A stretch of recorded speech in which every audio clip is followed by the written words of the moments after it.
미가서 5장 2절 말씀.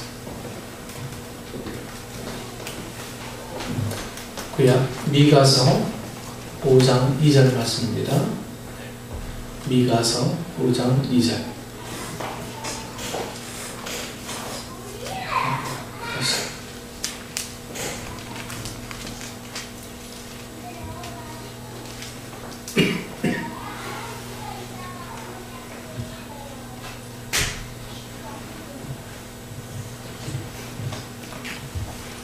미가서 5장 2절 말씀 우리 한 목소리로 다 같이 합독하시겠습니다.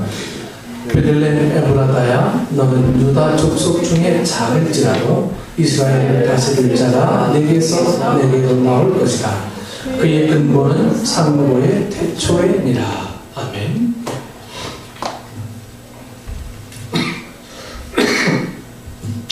환절기가 본격적으로 시작된 것 같아요. 혹은 하다가 춥고 뭐 이럴 때 뭔가 바이러스들이 지금 많이 나서는 것 같아요. 그래서 건강에 유의하시길 바랍니다. 설교 시간에는 갑자기 문자 주셨으면 여기 녹화하는데 굉장히 도움이 됩니다. 오늘 말씀의 제목은 예수님 탄생 예언의 의미라는 제목으로 우리 함께 은혜를 나누고자 합니다.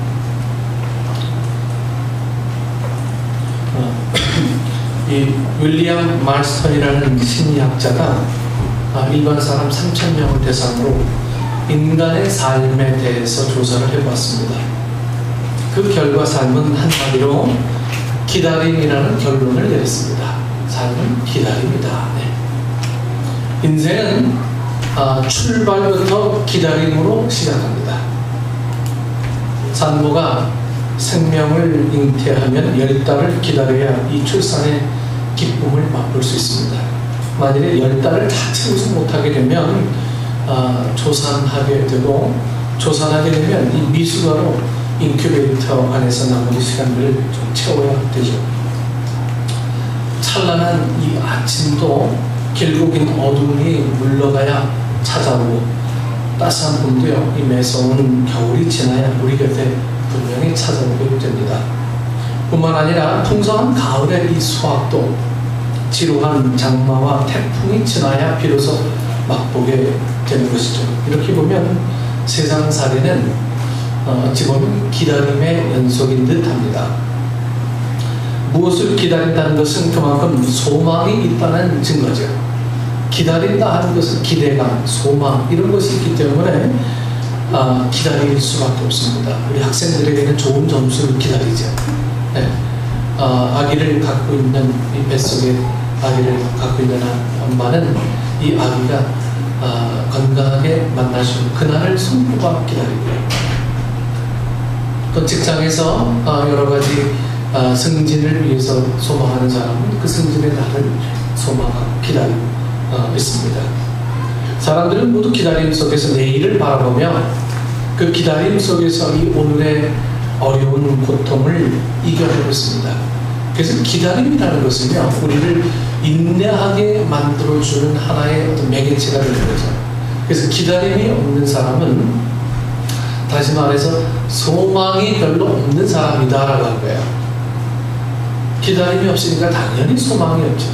기대감이 있으면 우리 마음에 좀 설레임도 막 있는 거예요. 과연 내게 어떠한 이유들이, 축복의 이유들이 찾아올까? 이런 기다림. 우리 삶에서 기다림이 없어질 때 우리는 그것을 절망이라고 합니다. 절망. 신앙도 어찌 보면 기다림입니다. 기다림. 호련히 임재하실 하나님을 기다리며 기도의 응답을 기다리고 문제 해결을 기다리며 믿음의 성숙을 기다립니다. 그리고 주님께서 다시 오실 날을 기다리는 것입니다. 지난주부터 교회절기로 대림절이 시작되었습니다. 대림절은 성탄절 전까지 이 4주 동안을 말하게 되는데 렌트 기간이라고 하죠. 아니, 어드벤트 기간. 어드벤트. 말 그대로 이 땅에 빛으로 구원자로 오신 주님을 생각하고 다시 오실 주님을 기쁘게 맞이하도록 우리의 신앙을 돌아보며 기다리는 그런 절기입니다. 제단에 켜져 있는 이 촛불은 예수 그리스도가 어두운 세상을 밝히는 빛이라는 것을 상징적으로 보여주는 것입니다. 오늘은 세상에 빛을 오신 예수 그리스도를 기다리는 이 두 번째 주일입니다. 이 대림절, 대강절 두 번째 드리는 이 예배를 통해서 하나님께는 영광이요, 우리 모두는 빛 되신 예수님을 맞이할 수 있는 그런 예배가 되기를 축원합니다. 하나님의 감동으로 기록된 이 성경은 구약부터 신약에 이르기까지 모든 기록이 이 예수님에 대한 내용입니다. 이 성경은 예수님에 대한 내용이죠. 성경의 첫 권인 이 창세기부터 예수님의 이야기가 이미 시작되고 있습니다. 창세기 때부터 예수님의 이야기들은요, 오늘 우리에게 계속 직간접적으로 하나님께서 우리에게 표현해 주셨고, 선지자를 통해서 말씀해 주셨고, 예언해 주셨음을 우리가 잘 알 수 있습니다. 창세기 3장 15절 말씀에 보면, 내가 너로 여자와 원수가 되게 하고 내 후손도 여자의 후손과 원수가 되게 하리라. 여자의 후손은 내 머리를 상하게 할 것이요 너는 그의 발꿈치를 상하게 할 것이니라. 이것은요, 이 원시 복음, 즉 최초의 복음이라고 합니다.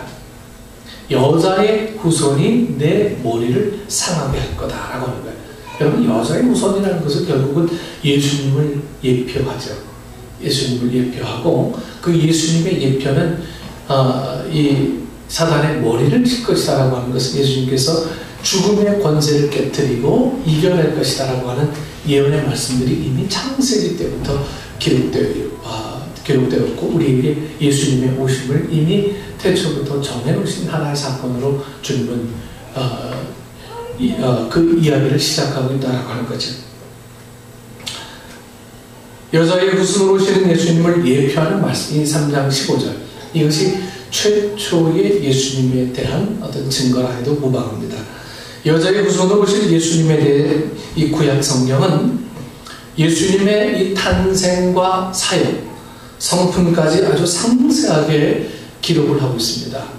예수님의 고난은 어떤 건지, 예수님의 죽음은 어떤 건지, 예수님의 부활이 어떤 건지에 대해서 구약 성경은 우리에게 상세하게 계속 암시적으로 또 직접적으로 말씀을 통해서 계속 보여주고 있죠. 요나서를 통해서도 예수님의 부활 이야기를 우리가 접할 수도 있고요. 이사야서를 통해서도 예수님의 고난, 예수님의 삶. 이사야는 신약, 구약이 공존하는 책이라고 우리가 성경 공부하면서 이미 잘 알고 있습니다. 그래서 그 안에 신약 구약의 대표적인 예수님에 대해서 이야기하는 것은 너무도 자연스러운 일이겠죠. 이사야 선지자는 메시아의 처녀 탄생과 임마누엘, 그리고 메시아의 고난을 아주 상세하게 기록하고 있어요. 오늘 본문의 이 미가 선지자는 메시아로 오실 분이 어떤 분인지를 좀 더 구체적으로 예언하고 있습니다. 이제 장소까지 지정해서 구체적으로 예수님이 어떻게 오시는지, 어떤 분이신지를 아주 상세하게 말씀하고 있어요. 오늘 주신 본문 말씀을 통해서 메시아로 이 땅을 오신 예수님의 탄생 예언의 의미를 살펴보면서 진정한 예수님 탄생의 비밀을 깨닫는 시간이 되기를 축원합니다. 여러분, 이 미가 선지자가 구약 시대 때의 후반기 선지자이지만 지금부터는 엄청난 한 3,000년 전, 2,500년, 2,700~800년 전 사람이죠. 그런데 예수님께서 오시는 2,000년 전의 사건을 이미 1,000년 전에 이미 예수님께서는 어디로 오실 것이다 라고 이야기했고, 구체적인 장소를 이야기해준 이 미가 선지자의 이 예언이라고 하는 것은 비밀이 아닐 수가 없어요. 여러분들이 그것을 어떻게 믿느냐 하는 것은 홍해가 갈라지는 것과 예수님이 어디로 나타나실 것과 똑같은 사건이라고 저는 봅니다. 여러분, 홍해 바다가 갈라지려고 누가 상상했겠습니까? 죽은 자가 일어날 것이라고 누가 상상을 했겠습니까? 예수님이 이 땅에 오셔서 장서까지 말씀하시는 이 미가 선지자의 예언이 어떻게 가능하리라고 여러분 생각하시겠습니까?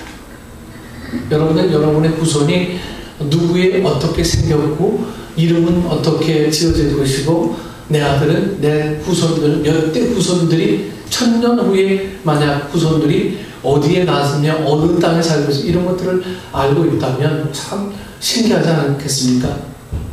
오늘 우리도 같은 이유로 예수님의 탄생 사건들 구약에서 바라봐야 될 줄 압니다. 예수님께서 이 땅에 태어나셨습니다. 미가 선지자의 예언대로 베들레헴에서.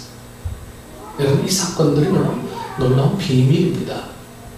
놀라운 비밀이죠. 우리가 몇 가지 생각해 봅니다. 예수님 탄생 예언의 의미는 예수님의 존재의 의미입니다. 의미. 예수님께서 계신다. 예수님의 존재의 의미라고 하는 것을 알려주는 말씀입니다.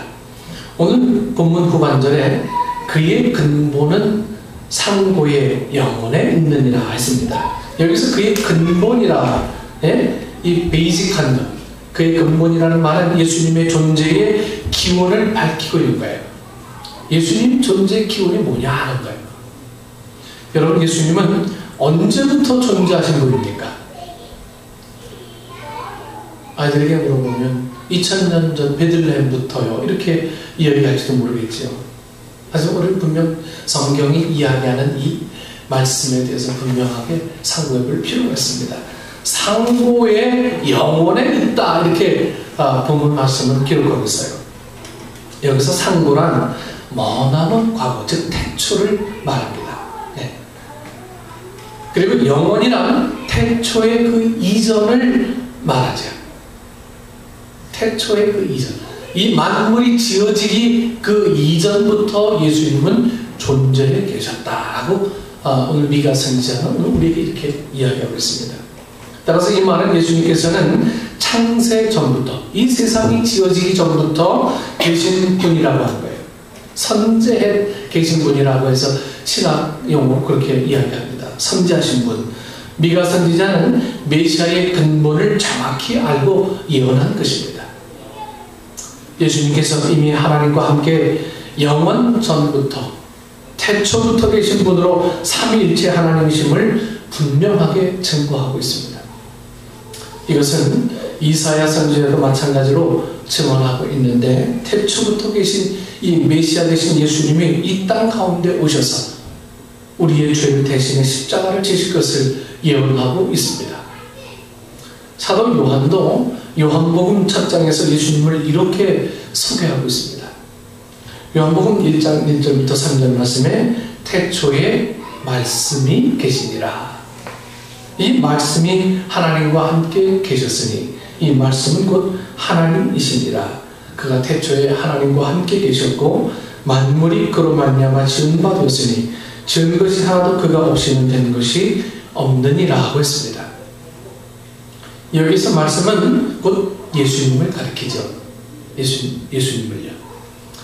요한복음 1장 14절 말씀에서 말씀이 육신이 되어 우리 가운데 거하시매. 이 말씀을 통해서 우리는 알 수가 있습니다. 그리고 그 말씀이 곧 하나님이시라는 것은 예수님이 곧 하나님과 같은 분, 같은 분이시라는 거예요. 예수님은 곧 하나님과 같은 분이다. 빌립보서 2장 6절 말씀에 그는 근본 하나님의 본체시나 하나님과 동등됨을 취할 것을 여기지 아니하시고라는 이 말씀을 통해서 우리는 재차 확인할 수가 있습니다. 말씀 되신 예수님이 태초에 이미 하나님과 함께 계셨으며 그가 만물을 지었다는 것입니다. 이것을 신학적인 용어로 선지하신 분, 아까 말씀드렸죠. 선지하신 분. 이 말씀을 보면 사도 요한도 예수님의 근본을 태초에 두고 있습니다. 예수님은 하나님과 이 부자 관계만 아니라 이미 영원 전부터 하나님과 함께 하신 분임을 밝히는 거예요. 그런데 여기에 놀라운 사실이 숨어 있습니다. 에베소서 1장 4절에서 5절 말씀에 곧 창세 전에 그리스도 안에서 우리를 택하사 우리로 사랑 안에서 그 앞에 거룩하고 흠이 없게 하시려고 그 기쁘신 뜻대로 우리를 예정하사 예수 그리스도로 말미암아 자기의 아들들이 되게 하셨으니 라고 말씀하고 있어요.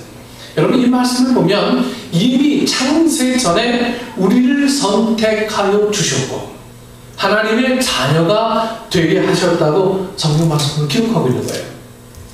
예수님만 창세 전에 존재하신, 예수님은 선지자의 그런 분이시지만 그 선지하신 분이 이미 우리의 존재를 이미 알고 우리를 지으셨고 선택하셨다는 거예요. 여러분 이 사실들을 믿는다고 하는 것은 사실 어찌 보면 불가능한 일일지 모릅니다. 내 존재가 어디서부터 비롯됩니까? 우리 부모로부터 존재하죠.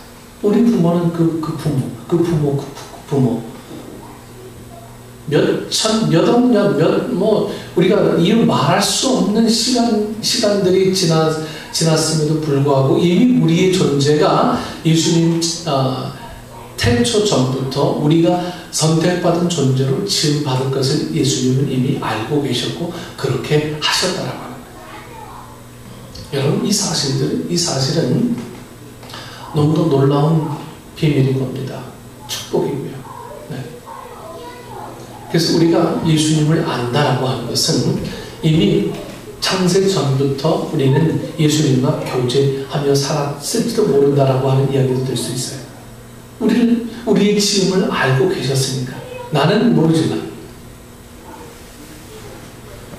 여러분 오늘 우리는 대림절 두 번째 주일을 맞이하면서 반드시 기억해야 할 진리가 있습니다. 하나님과 동등하신 예수님이 이 땅에 인간의 몸으로 오신 사실만으로도 당연히 기뻐하고 감격해야 할 일이지만요, 더 중요한 것은 예수님이 이미 우리를 창세 전부터 하나님의 자녀로 예정하시고 택하여 주셨다는 사실입니다. 여러분 이 사실을 믿으십니까? 여러분 이 사실을 우리가 믿으셔야 되는 거죠. 예수님은 그런 분이세요. 이미 창세 전부터. 그러나 우리가 지금 받고 우리가 이 땅에 태어날 수 있었다는 사실은 이미 창세 전부터 계획되어 있다는 거예요. 그렇지 않느냐 일반 사람들이나 모두가 즐겨 부르는 이 복음성이죠. 바로 당신은 사랑받기 위해 태어난 사람이라는 복음성입니다. 가사 중에 태초부터 시작된 하나님의 사랑이라는 이 가사가 시작됩니다. 이것이 우리를 이미 택하여 주시고 구원하여 주시겠다고 하는 이 메시아의 메시지를 담고 있는 거예요.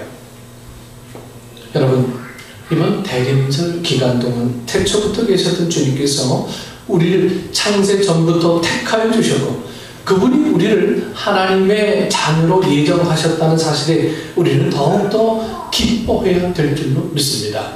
예수님이 오셨다라고 하는 것은요, 이미 창세전에 나를 만들고 나를 보러 오신 이 일이기도 합니다. 막연하게 예수님의 탄생, 보통 사람들이 태어난 날을 기념하는 생일 축하의 수준이 아니라 우리를 죽음에서 건지신 예수님의 진정한 이 사랑과 그 의미를 깨닫는 대림절과 성탄절이 되시기를 축원합니다. 두 번째로 이 예수님 탄생 예언의 의미는 베들레헴의 나심의 의미입니다. 베들레헴에 나셨다라고 하는 거예요.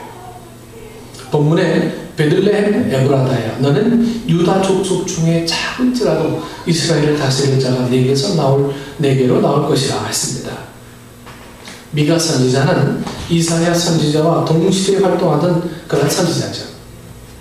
미가 선지자가 예언한 이 내용은 주전 700년 전입니다. 700년 전. 700년 전에 예언한 내용인데 놀랍게도 이 메시아의 탄생 장소까지 정확하게 예언되고 있습니다. 미가 선지자는 이상적인 통치자가 이 베들레헴 에브라다에서 나올 것이라고 말하고 있습니다. 베들레헴은 유다에 있는 이 작은 마을로서 다윗의 고향이고 에브라다는 다윗이 속했던 족속을 의미하죠. 미가를 포함한 대부분의 선지자들에게 있어서 다윗은 이상적인 그 왕이었습니다. 사무엘서와 열왕기서에 보면 다윗은 좀 인격적인 흠도 있고 도덕적인 약점도 있고요. 전쟁에서 피도 많이 그 손에 묻히고 흘렸지만 다윗을 이상적인 통치자로 여겼습니다. 저도 이 베들레헴에 가서 예수님께서 나신 그곳을 이렇게 봤습니다. 예수님께서 나신 그곳은 우리가 머리를 숙이고 들어가서 이렇게 봐야 될 그런 장소입니다. 그 안에 별이 이렇게 그려져 있고요. 수많은 초와 여러 가지 전 세계의 순례객들이 갖다 놓은 꽃다발, 꽃으로 이렇게 장식이 되어 있었습니다. 그것을 보면서 예수님께서 이곳에 오셨었구나.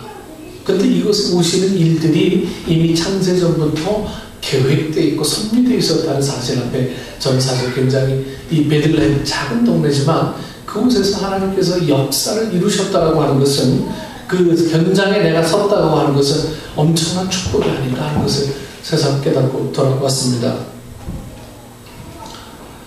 이 다윗을 이상적인 통치자로 여겼죠. 왜냐하면 그는 통치 기간 중에도요 하나님을 믿는 믿음으로 이 외부의 침략을 막았고 영토를 넓혔고 막강한 국력을 유지했기 때문입니다. 베들레헴은 이렇게 다윗 자손인 이 아기 예수가 태어난 곳이기에 우리 그리스도인들에게는 잊혀질 수 없는 기억의 장소인 겁니다.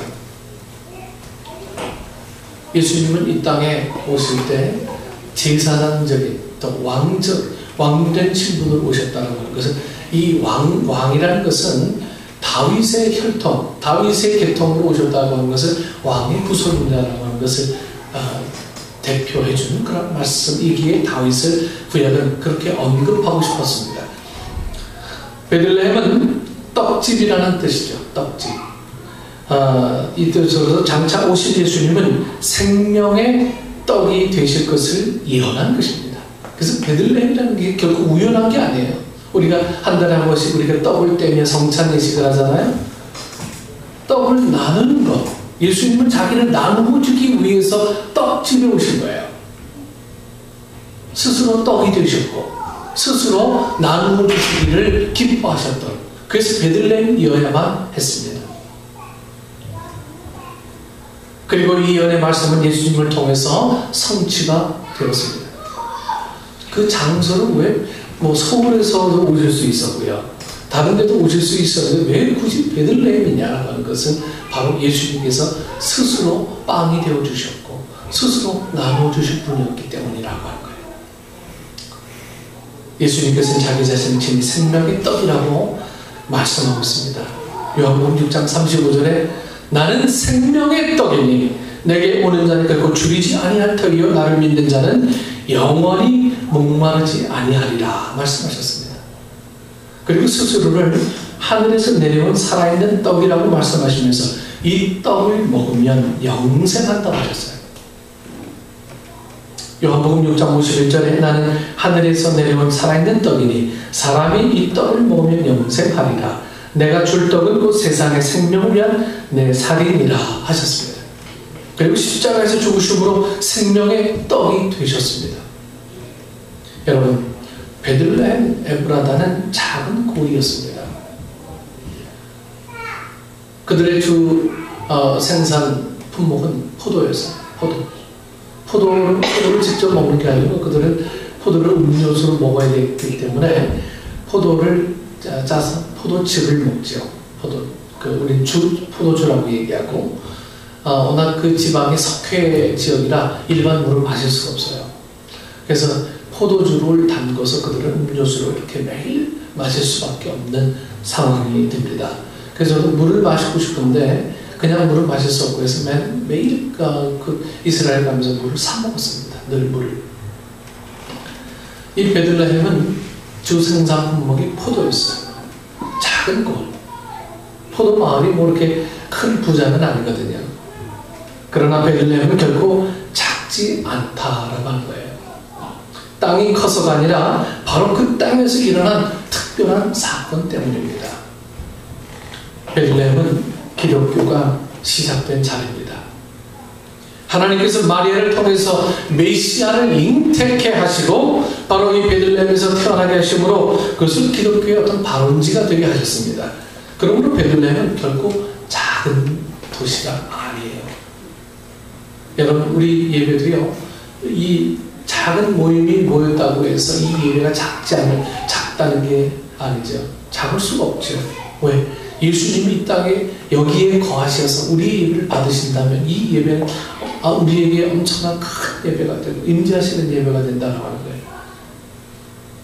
예수님께서 수많은 사람들의 있는 그곳에서만 예배를 받는다면 이 교회가 존재해야 될 이유는 없는 겁니다. 그래서 이 예배 속에서 의미를 찾는 게 그렇게 중요한 거예요. 이 예배 임재하신 주님을 우리가 어떻게 만나느냐 하는 거예요. 말씀을 듣는 목적은 결국은 여러분들이 예수님을 어떻게 만나느냐 하는 거예요. 만나서 어떻게 내 삶을 온전히 주님과 함께 살아갈 수 있느냐, 이것이 예배의 엄청난 목적입니다. 주님이 그래서 이 예배를 주셨고 예수님을 보내주셨다라고 하는 거죠. 하나님의 소원이라는 것은 바로 주님을 만나는 일이기 때문입니다. 주님을 만나는 그 속에서 영생하는 능력이 그 속에서 있기 때문에 이 예배에서 주님을 만나지 못한다면 우리는 이 예배가 우리에게 무슨 유익을 주었습니까?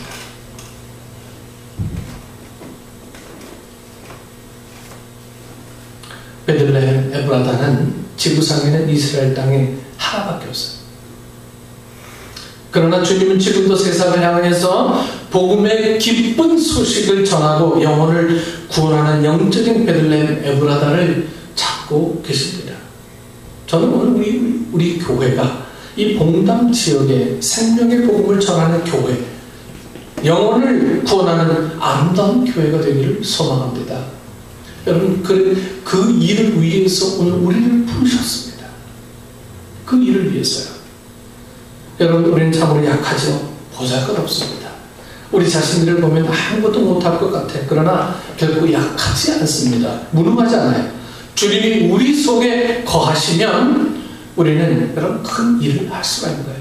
큰 일이라고 하는 것은 내가 만족한 일이 아니라 주님이 계획한 그 일을 할 수 있는 게 가장 큰 일입니다. 한 생명을 다시 주님께로 돌이키는 일이다. 이 일이 가장 큰 일이라고 하는 거예요. 그래서 베들레헴처럼 오는 세대에 기억되는 그런 이 재단이 분명히 돼야 될 것입니다. 우리가 이 시대에 베들레헴이 됩시다. 이 시대에, 아니 이 지역이 베들레헴이 되게요. 여기 오면 좀 먹을 게 있는 그러한 교회. 그래서 제가 아이들 여기 오면요, 제가 먹을 걸 계속 주는 이유가 여기 오면 먹을 게 있구나. 여기 오면 그래도 따뜻함이 있구나. 우리 오는 아이들에게서 제가 1월달에 미국 가는데 내가 없어도 여기 우리 집사님 분 계실 거니까 여기 와서 같이 교제를 나누고 좀 친하게 지내라 그랬더니 잘 못 올 것 같아요. 왜 그래? 무서워서요. 아직 보지도 못하고. 저는 이미 음식으로 가까워졌기 때문에요. 안 무서운가 봐요. 네. 이제는 뭐 놓고도 안 해. 그냥 나왔어요. 먹을 거 주세요. 여러분, 그 일이요, 처음에는 되게 귀찮더라고요. 한창 책 보고 설교 준비하고 뭐 이렇게 하고 준비하는데 쑥 들어가지고 먹을 거 주세요 하니까 그냥 그동안 집중하고 생각했던 게 한꺼번에 확 날아가고, 은혜가 안 돼. 그래도 내 은혜보다는 이 아이들이 여기서 평안히 거할 장소로 이곳을 찾는 그 아이들의 모습이 정말 좋은 것 같아서요. 계속 저는 얼굴에 웃음을 띠고요. 계속 조건 없이 제가 빵을 사고 해서 계속 나눠줍니다. 그들도 이 교회가 떡집이라는 것을 좀 알았으면 좋겠다라고 합니다. 그들도 여기 와서 여기 오면 뭔가 좀 나눌 게 있구나, 기쁨이 있고 도전이 있구나, 이런 걸 좀 알게 해주는 거예요. 이게 교회의 기능이 아닌가 생각합니다. 그래서 올해는 제가 품는 아이들을 통해서 하나님, 제 기도 제목이 있어요. 품는 아이들을 통해서 이 아이들이 서서히 예수 그리스도를 알아가는 지혜를 허락하옵소서. 지금 기도하고 있습니다. 아직은 잘 몰라요. 하지만 그들이 분명히 이곳에서 뭐가 뭔지는 모르지만 이 교회가 편해졌고 목사가 편해졌고 함께 먹는 게 즐거워졌고 그러고 난 다음에 뭡니까? 결국 복음 받아들일 일밖에 없는 거예요. 결국은요. 편해지지 않아서 우리가 이곳을 찾지 않는 거죠. 교회가 편해지면 교회를 찾는 일들은 쉽습니다. 그래서 우리 식구들도 교회를 자꾸 찾아라. 그래 교회가 편해지지 않냐.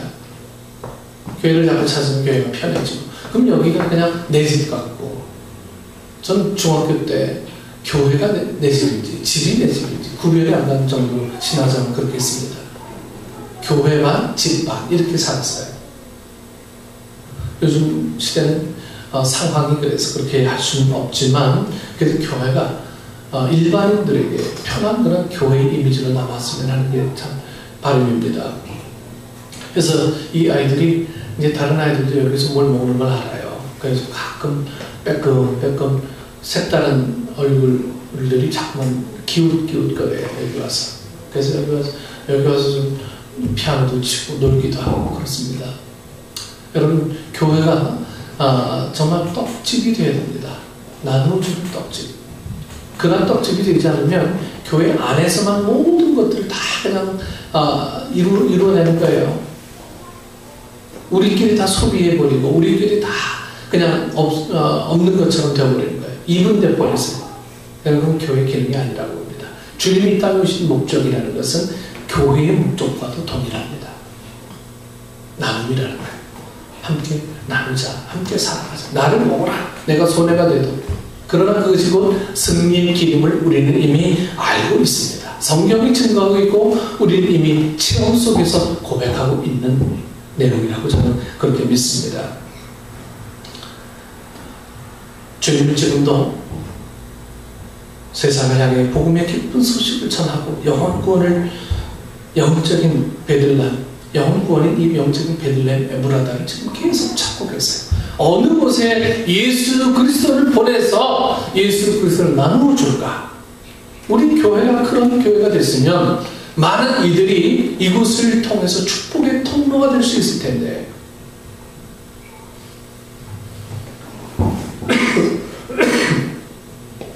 우리가 그러한 교회의 이상적인 모습을 담고 있기 위해서는 우리가 먼저 준비해야 됩니다. 준비하지 않고는 그 하나님의 일들, 그 예수님께서 이 땅에 오실 일들에 대한 기대가 우리는 없는 사람일 것 같아요. 기대가 없으면 바람도 없는 거 아니에요. 이 땅에 이곳에 왜 하나님 백성들이 찾아와야 하는지 존재조차 그 목적조차를 우리가 잊어버리고 사니까요. 우리가 베들레헴 되셔야 돼요. 내가 베들레헴 되고요. 이 교회가 베들레헴이 되어야 됩니다.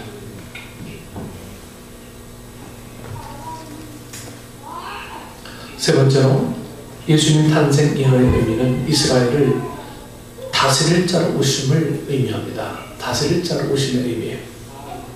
오늘 본문 중반절에 이스라엘을 다스릴 자가 내게서 내게로 나올 것이다 라고 했습니다. 이스라엘은 특정 나라를 지칭하기보다는 좀 우주적인 의미를 갖고 있어요. 우주적인 의미. 그러므로 이스라엘을 다스린다는 것은 이스라엘이라는 한 나라를 다스리는 정치적인 왕을 지칭하는 것이 아니라 온 우주를 다스릴 만왕의 왕으로 오실 분이라는 것을 예언하는 것입니다. 여러분, 예수님이 이스라엘 땅에 오셨다고 해서 이스라엘만 다스리는 게 아니라고 하세요. 좀 우주적인 개념, 전 세계 이 우주 하나님이 지으신 만물을 다스릴 왕으로 오셨다고 하는 것을 우리가 고백해야 한다는 거죠. 미가 선지자의 예언을 살펴보면 여러분 4장에서는 이스라엘의 회복에 대한 이야기를 먼저 하고 있어요. 이어서 5장에서 바벨론 군대에 의한 예루살렘의 멸망을 이야기하면서 이 메시아에 대한 예언으로 이루어지고 있습니다. 너희들이 멸망할 거다. 그러나 이 멸망이 끝이 아니라 예수님께서 이 땅에 다시 오셔서 너희들의 구원의 증거가 될 것이다 라고 하는 것을 소망으로 계속 이야기해줘요. 너희들은 망하지만 너희들은 이 망하는 것이 끝이 아니라 결국은 너희들을 택하여 주신 하나님의 계획이 이 예수님을 통해서 이루어질 것이다라고 하는 이 미가 선지자의 예언서입니다. 여러분, 축복과 저주가 함께 있는 것 같지만 그 모두가 다 축복의 사실이라는 거죠. 결국 이스라엘을 구원할 자, 이스라엘을 진정으로 회복시킬 분으로 예수님이 오실 것을 예언하고 있어요. 멸망한 예루살렘을 회복시킬 것과 그 예루살렘을 다스릴 자로 오신다는 것은 역사적으로는 이스라엘을 지칭하지만 이스라엘이 아니고요. 이스라엘이라고 하는 것은 결국 온 우주, 온 만국을 다스릴 자로 오신다고 하는 것을 예표하는 거예요. 그러니까 이게 예표지 이스라엘만이라고 하는 게 아니에요. 근데 이스라엘 사람들은 이스라엘만을 위해서 하나님은 자기들에게 특별한 자로 보내실 것이다 라고 하는 착각도 아직 그런 착각 속에 빠지고 있는 거예요. 그래서 유대교인들은 예수님 인정하지 않잖아요. 아직도 누군가를 보내주셔서 자기만을 위해서, 자기 나라만을 위해서 구원하실 그 메시아가 있을 거라고 하는 기대감이 아직도 그들에게 있어요. 신약 성경 여러 곳에서 예수님이 우리의 왕으로 오신 사실을 밝히고 있습니다. 마태복음 2장 2절에 유대인의 왕으로 나신 이가 어디 계시냐. 누가복음 19장 38절에 이르되 찬송하리로다 주의 이름으로 오시는 왕이여. 계시록 19장 16절에 만왕의 왕이여 만주의 주라 하였더라. 누가복음 23장 3절 말씀에서 예수님께서 십자가에 달리실 때 총독 빌라도가 재판하면서 묻습니다. 내가 유대인의 왕이냐? 예수님께서 내 말이 옳도다 라고 말하면서 만왕의 왕이심을 선포하셨습니다. 그러나 빌라도가 묻는 왕의 의미는 지역적이잖아요. 이 이스라엘을 대표하는 사람이 너냐? 이 얘기 아니에요. 요 북한 이스라엘 민족 이라는 말씀을 종합해보면 예수님은 결코 세상의 왕이 아닌 영적 통치자로서 우리를 구원할 유일한 왕으로 오신 분임을 알 수가 있습니다. 그러나 당시 이스라엘 백성들은 예수님을 하나님의 아들로 말씀의 성취자로 인정하지 못합니다. 육적인 통치를 원했기 때문이죠. 육적인 통치를. 예수님이 십자가를 지시고 부활하신 뒤에야 그 사실을 뒤늦게 깨달았던 것입니다. 여러분, 우리가 예수님을 메시아로 받아들인다는 것은 예수님을 오늘 우리를 다스리는 이상적인 통치자로 받아들인다는 고백입니다. 예수님 믿으세요라고 하는 것은 예수님 날 좀 다스려 주세요 이 얘기예요. 내 못난 성품 속에 찾아오셔서 날 좀 다스려 주십시오. 때로는 들쑥날쑥한 이 내 삶에 찾아와 주셔서 나를 다스려 주십시오. 내가 살지 않고 하나님이 내 속에 오셔서, 예수님이 내 속에 오셔서 나를 살게 해 주십시오 라고 하는 이 성탄절의 의미가 여러분 속에는 여러분 개인적인 고백으로 이렇게 좀 남아 있어야 된다고 하는 거예요. 예수님을 믿는다고 우리가 늘 고백하면서도 예수님이 내 안에 살고 있지 않는 우리의 삶들, 이 시대에서 예수는 많이 선포되지만 죽은 예수만 선포되고 살아있는 예수는 선포되지 않는 것 같아요. 왜? 많은 크리스찬들이 살아있는 것 같지 않으니까요. 늘 자기의 형편, 내 일, 늘 내 삶, 이런 것들이 제일 중요한 우선순위였지, 예수 그리스도의 삶 속에서 내가 붙잡혀서 그분에게 온전히 응하는 그런 삶을 살 수 있다는 고백이 우리에게는 점점 적어진다는 모습을 볼 때 이 시대에 과연 예수님이 다시 한 번 또 십자가에 돌아가셔야 되나 하는 그런 생각을 또 해봅니다. 오늘 우리는 예수님을 영적인 통치자, 만왕의 왕으로 여러분 믿고 있습니까? 내 삶을 지배하시고 다스리시는 참된 구주이심을 여러분은 진정 믿고 있습니까? 여러분, 미가 선지자의 예언은 예루살렘에 한정된 게 아니에요. 이스라엘만 한정된 게 아닙니다. 결국 하나님의 아들로서 온 우주를 통치하고 이 땅의 죄의 문제가 그분으로 인해서 해결되고 우리가 구원에 이르게 될 것을 예표한 것입니다.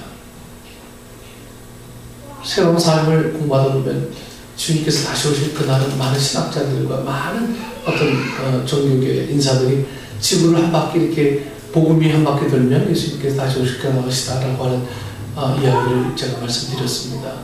그때가 가까우고 있어요. 지금 중국을 지나서 이제 아랍권으로 복음이 들어갑니다. 아랍권으로 들어가면 결국 나머지 이스라엘로 다시 돌아가게 될 때 복음은 한 바퀴가 도는 거잖아요. 이제 얼마 남지 않았는데 생각해보면 많이 나는 것 같아요. 왜? 복음은 돌지만 사람은 별로 안 돌아. 네. 사람은 움직이지 않은 것 같아요.